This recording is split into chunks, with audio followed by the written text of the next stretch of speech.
एक गांव में तीन लड़के रहते थे, राम, श्याम और राजू। तीनों के पिता काफी अमीर थे। तीनों का बचपन बहुत अच्छे तरह से गुजरा था। उनके माता पिता कभी भी उनकी कोई भी मांग को अनदेखा नहीं करते थे। माँ बाप काफी चिंतित रहा करते थे। ये तीनों भले ही कितने गंदे थे, लेकिन इन तीनों के अंदर एक खास बात थी जिसकी पहचान किसी को नहीं थी और उनको खुद को भी पता नहीं था। राम एक बहुत अच्छा नेता प्रतिपक्ष था, क्योंकि अपने पिता के पास रहते हुए उसको इसका काफी ज्ञान हो गया था, क्योंकि उसके पिता सरपंच थे। श्याम भी इस तरह से बिजनेस की समझ रखता था, क्योंकि उसके पिता एक कारोबारी थे, और राजू खेती का काम जानता था, क्योंकि उसके पिता जमींदार थे। पर अपनी गलत कामों की वजह से उन सब ने अपने इन टैलेंट पर ध्यान ही नहीं दिया, जो कि उनकी सबसे बड़ी कमजोरी थी। इस तरह से इनकी बदमाशियों को देखकर इनके पिता उन्हें सीख देने को सोची। तीनों पिताओं ने आपस में बात करी और उसका एक हल निकाला।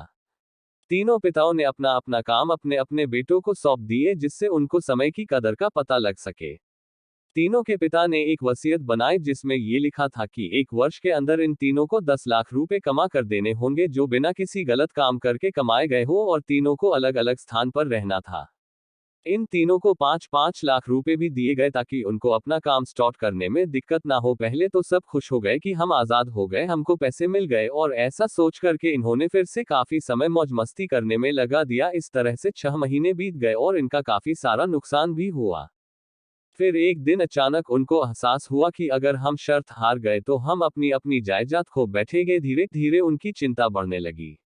एक दिन वो इसी उधेड़ धुन में एक पार्क में बैठे थे और कुछ डिस्कस कर रहे थे कि उनको एक छोटी सी लड़की मिली। वो फूल बेच रही थी और साथ में पढ़ भी रही थी। तीनों लोग उस लड़की के पास में गए। तभी राम ने लड़की से बोला, बेटी आपकी उम्र क्या है? तो लड़की ने जवाब दिया कि मैं 12 साल की हूँ।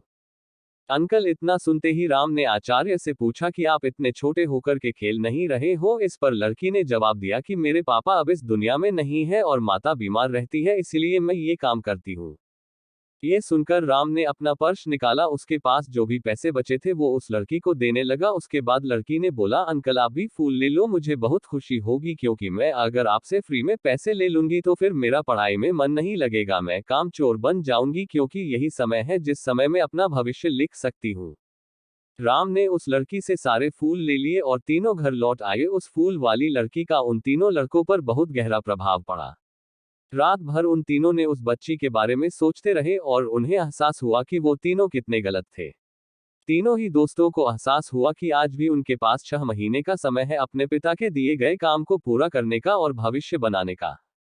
इसी दौरान सब ने सोचा कि अगर बचे हुए समय का सही उपयोग करें तो अभी भी बहुत कुछ किया जा सकता है। इस तरह बाकी दोस्तों ने भी सोचा और दूसरे समय में आकर काम तलाशने लगे। पर उनके शर्त में एक शर्त ये भी थी कि उनको जो भी काम करना है वो अपनी पहचान बताए बिना करेंगे, जिससे ये साफ था कि उनको काम नहीं मिला। और जब काम नहीं मिला तो उन्होंने सोच लिया तो अब वो अगर कुछ भी करेंगे तो अपने गांव में जाकर ही काम करेंगे।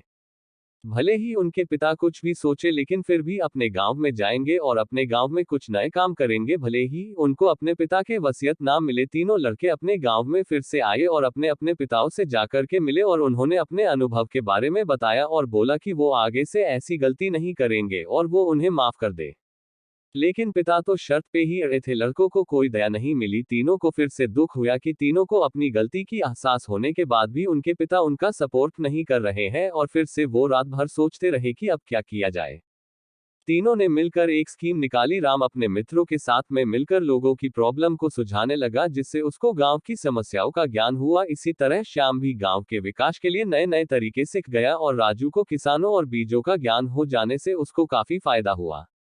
तीनों ने मिलकर अपने बाकी पैसों को सही ढंग से सही जगह लगाकर गांव को एक नया रूप दे दिया। उनकी कड़ी मेहनत से गांव के लोग क्या, दूसरे शहरों के लोग भी उनकी तारीफ करने लगे। उनका गांव तरक्की करने लगा। नई तकनीकों के कारण हर वर्ग के लोगों से उनका जुड़ाव होने लगा और एक समय आने के बाद उनके पिताओं ने भी उनको माफ कर दिया। इस तरह से दोस्तों, उन तीनों को समय की कीमत का अंदाजा हुआ कि पहले वो कितना समय बर्बाद कर रहे थे, लेकिन जब से उनको समय की कीमत का अंदाजा हुआ तब से उन्होंने समय को बर्बाद नहीं किया और काम करके पैसा कमाया, नाम कमाया और ये सीखा ईमानदारी से जिंदगी कैसे जीते हैं।